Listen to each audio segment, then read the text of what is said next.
দীর্ঘ বিরতি শেষে স্কুলে ফেরা। ছুটি লম্বা হওয়ায় সরকারি প্রাথমিক স্কুলগুলোতে প্রথম দিনের উপস্থিতি কিছুটা কম। এক শিফটের প্রাথমিক বিদ্যালয়ে 3.5 ঘন্টার ক্লাস হলেও 2 শিফট চলা স্কুলগুলো সময় পাচ্ছে 1.5 ঘন্টা করে। তাই শিশুদের শেখার ঘাটতি কতটা এই ছুটিতে ছিল জানা। আমরা কিন্তু রমজানের প্রথম 10 দিন আমরা শ্রেণী পাঠ কার্যক্রম অব্যাহত রেখেছি, তাতে তখনও আমাদের ছুটির ভিতরে ছিল সেটা।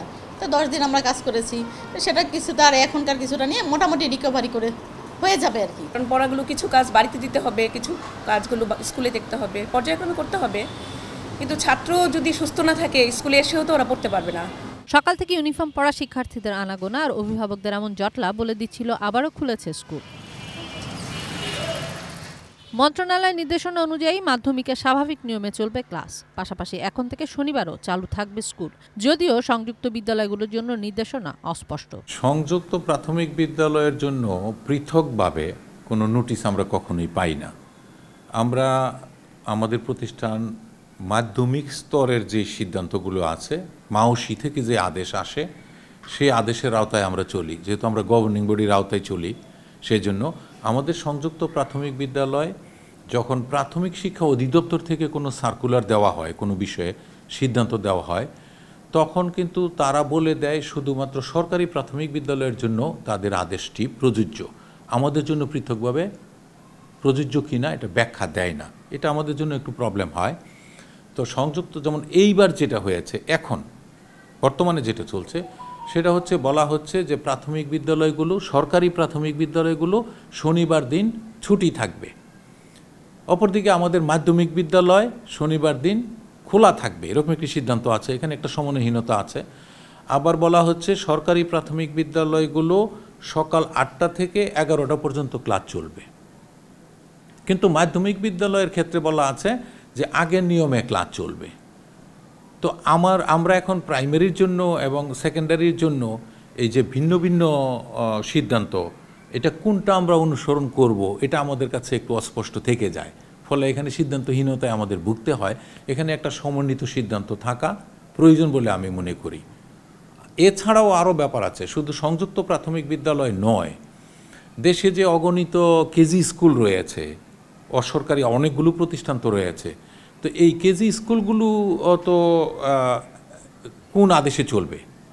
তারা যদি প্রাথমিক শিক্ষা অধিদপ্তর যদি এমন সার্কুলার দেয় যে সরকারি অধিদপ্তরের আওতাধীন প্রতিষ্ঠানগুলোর জন্য আদেশ প্রযোজ্য, তাহলে প্রাথমিক স্তরের অন্যান্য প্রতিষ্ঠানের জন্য কোন আদেশ প্রযোজ্য হবে, এটা একটা প্রশ্ন থেকে যায়। সেজন্য আমার মনে হয় এক্ষেত্রেও একটা সমন্বিত সিদ্ধান্ত থাকা দরকার, যে তাদেরকে তো বই দেওয়া হচ্ছে, এখন কেজি স্কুলগুলোকে সরকারি বই দেওয়া হচ্ছে, তাহলে সরকার পুরো আদেশের মধ্যে আনুক, পুরো নিয়ন্ত্রণের মধ্যে থাকুক, একটা সিস্টেমের মধ্যে থাকুক, একটা সমন্বিত সিদ্ধান্ত। প্রাথমিক, সংযুক্ত প্রাথমিক, কেজি স্কুল, মাধ্যমিক, এগুলোকে একটা সমন্বিত সিদ্ধান্তের মধ্যে রাখা আমি মনে করি উত্তম। বাস্তবতা হচ্ছে সরকার যখন আদেশ দিবে শনিবারের প্রতিষ্ঠান খোলা হবে, আমরা সেই আদেশ মানব, কিন্তু এই আদেশটি কিন্তু প্রাথমিকে এবং মাধ্যমিকে একরকম হওয়া উচিত। প্রাথমিক বলবে শনিবারে ছুটি থাকবে, মাধ্যমিক বলবে শনিবারে খোলা থাকবে, এটি নিয়েও কিন্তু আবার অনেক কথা হবে। তো যদি শনিবারে আমরা খোলা রেখে, আমরা তো ঘাটতি আছে, এটা অস্বীকার করার উপায় নেই, শিক্ষায় ব্যাপক ধরনের ঘাটতি আছে, কোভিডকাল থেকে শুরু করে এর পরেও বিভিন্ন সময় ঘাটতি হয়েছে। রমজানের সময় আমরা ঘাটতি পূরণের জন্য কিছু ক্লাস করে চেষ্টা চালিয়েছি। এখন যদি শনিবারে খোলা রেখে আবার ঘাটতি পূরণের জন্য আমরা চেষ্টা করি, বাস্তবে গরম ইস্যুতে যেটা এখন যে তাপ প্রবাহের কারণে, অতিরিক্ত তাপের কারণে, মানুষের কষ্ট লাঘবের কারণে যদি আমরা সিদ্ধান্ত নিতে যাই বা চাই, এগুলি বিবেচনা করে, শিশুদের স্বাস্থ্য বিবেচনা করে, তাহলে আমাদের এভাবে চিন্তা করা যেতে পারে যে আমরা আরও সকালে সকল বিদ্যালয় শুরু করা যায় কিনা। আরও 7:30টায় তো শুরু করতে পারি আমরা বিদ্যালয়ের কার্যক্রম। এখন তো গরমকাল, এখন তো অনেক আগেই আলো ফোটে, সেই হিসেবে তো 7:30টায় শিক্ষা প্রতিষ্ঠানের শিক্ষার্থীরা আসতে পারে। তো 7:30 থেকে যদি আমরা শুরু করি আর 12:30টার মধ্যে শেষ করা যায়, বা এরকম একটা সময়ের মধ্যে শেষ করা যায়, তাহলে কিন্তু এই গরমের প্রভাব থেকে আরও তো 1 মাস 2 মাস থাকবে পরিবেশটা, তাতে শিক্ষার্থীদের আরও বেশি লাভ হবে বলে, এবং শিক্ষা কার্যক্রম আরও সুষ্ঠুভাবে পরিচালনা করা সম্ভব হবে বলে আমরা মনে করি। জরুরি পরিস্থিতিতে অভিভাবকরা স্কুল বন্ধকে সমাধান হিসেবে না দেখলেও আপত্তি তুলছেন কিছু সিদ্ধান্তে। আমরা বাচ্চাদের সুস্থতাও চাই, শিক্ষাও চাই। এইটা করার জন্য যেই পদক্ষেপ নিলে এটা উত্তরণ ঘটে, আরও আরাম হয়, শান্তি হয়, সেটা করা উচিত গভর্নমেন্টের। এই সময়টা আমার মনে হয় ঠিক আছে, তারপরে 11:30 দিলেও হয়তো ভালো হতো বেশি। 6 দিনের আসলে দরকার না, 5 দিনে হলে হয়। সেটাকে এই বন্ধের বিষয়গুলোকে অন্য সময়গুলোকে কিভাবে কভার করা যায় সেদিকে ফোকাস করলে বেটার। মাঝখানে যে 1 সপ্তাহ দিচ্ছিল এটার জন্য ঠিক ছিল, কিন্তু এখন আবার যদি বন্ধ থাকে বাচ্চারা আমরা বাসায় পড়ে না, ওদের মন মানসিকতাও নষ্ট হয়ে যায়, পড়াশোনাটা নিয়ে এসে যায়। আমার মতে দেখি যে না, খোলাটা ঠিক আছে, কারণ যেতটুকু সময় ক্লাস করবে ফ্যানের নিচে তো থাকবে, বিষয়টা হচ্ছে এরকম।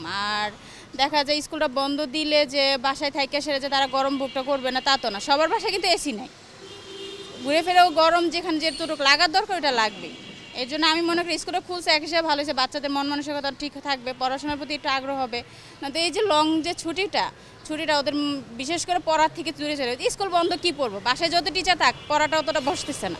গরম আছে, অস্বস্তিও আছে, তবে দীর্ঘ সময় পরে বন্ধুদের নিয়ে আড্ডায় মেতে ওঠার আনন্দ কম নয় শিক্ষার্থীদের মাঝে। অনেক মজা হয়েছে। আর গরমের মধ্যে যে স্কুল খোলা, এতে হলো আমাদের পর্যাপ্ত পরিমাণে পানি খাওয়া, সব ব্যাপারে মিস্টার অনেক কেয়ার করেছে। বাসায় বসে অনেক বোরিং ফিল করতেছিলাম, এই ছুটির ভিতরে বাসায় ছিলাম আর কি।